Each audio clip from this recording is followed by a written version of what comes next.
8-10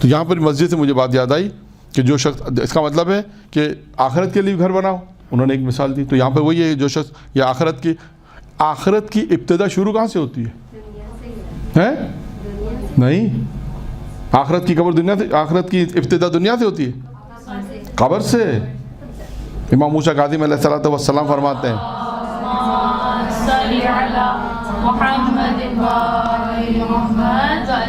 جہاں تک مجھے مفہوم روایت یاد آ رہی ہے وہ یہی ہے کہ دنیا کی یعنی آخرت کی ابتدا قبر سے ہے.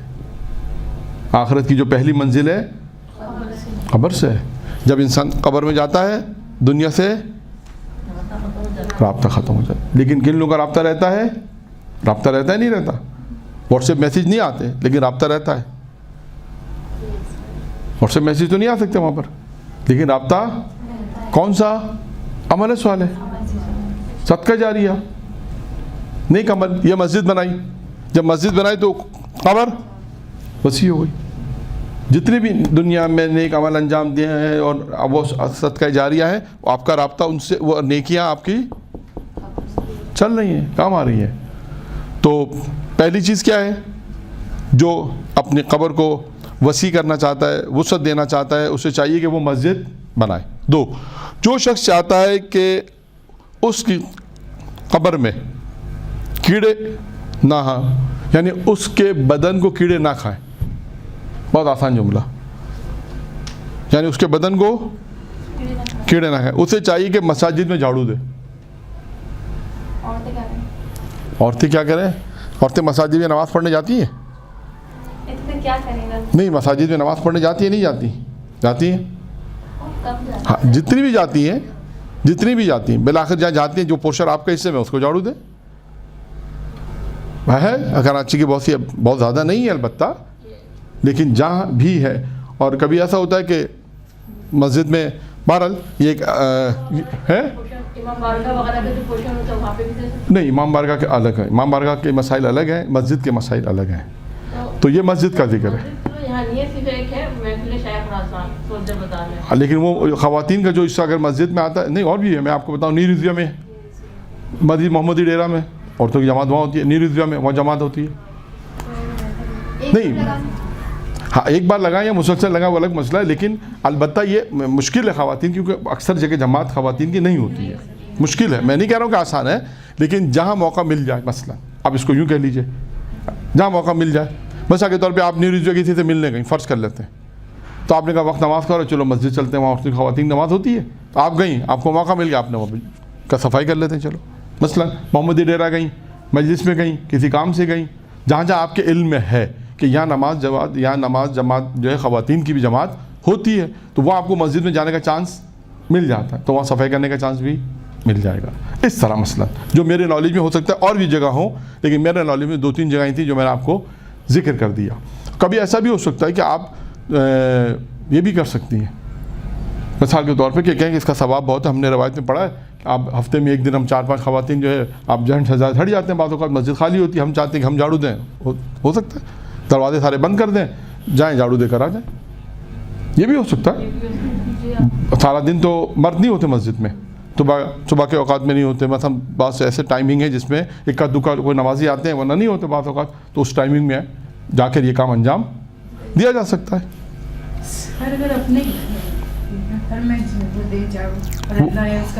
وہ ثواب الگ ہے. وہ دیکھیں گھر کے ثواب الگ ہیں، جو روایت ہے وہ میں آپ کو بیان کر رہا ہوں. وہ مسجد ہے، جہاں پہ مسجد کے احکام آئیں گے وہاں پہ اس کا ثواب ملے گا، اور وہاں پہ ساری چیزیں آئیں گی کہ جو شخص چاہتا ہے کہ اس کی قبر میں یعنی اس کے بدن کو کیڑے نہ کھائیں تو اسے چاہیے کہ مسجد میں جھاڑو دے. جو شخص چاہتا ہے کہ قبر میں تاریکی نہ ہو، اندھیرا نہ ہو، تو اسے چاہیے کہ کیا کرے؟ وہ تو ہے، وہ بھی ہوگا روایتوں میں. مسجد میں چراغ روشن کرے. اب آج کے دور میں تو آپ موم بتی لے کے نہیں جا سکتی، لائٹ نہیں، چراغ روشن کرنے بتاتے رہو نہیں، یہاں انتظام کرے، لائٹوں کا انتظام کرے. یہاں مراد یہ چراغ روشن سے مراد یہ نہیں کہ جا کے بٹن کھول دیں، یہ مراد نہیں. یہاں مراد ہے کہ جس مسجد کے علاقے میں بن رہی ہے، آپ نے کہا اس کا ہے کہ لائٹوں کا خرچہ ہم دے دیتے ہیں. یہ